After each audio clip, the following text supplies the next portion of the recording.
Does pain me that my favorite moisturizer I tried this year retails for $129, but I have to talk about it. This is Allies of Skin Peptides and Antioxidants Firming Daily Treatment, and it is such a good moisturizer. I think what I love about this is a moisturizer that is heavily cosmetically formulated with a lot of skincare ingredients that actually benefit the skin.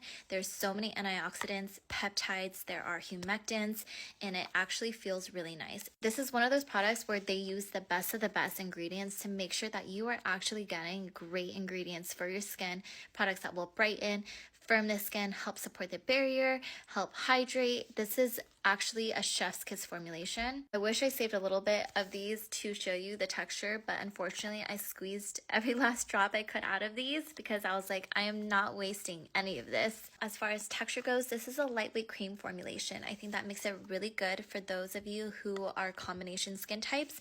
It is quite on the lighter end, so I don't know if it's heavy enough for those of you who are super dry, but if you're just a little bit dry, then I think you would also benefit from this as well.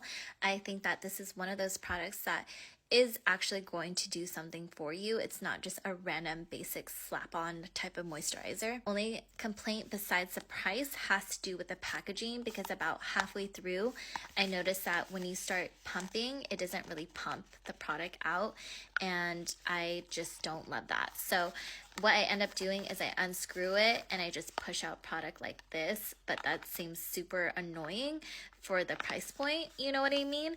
But honestly, I got over it because I was like trying to focus on what's important, which is the product.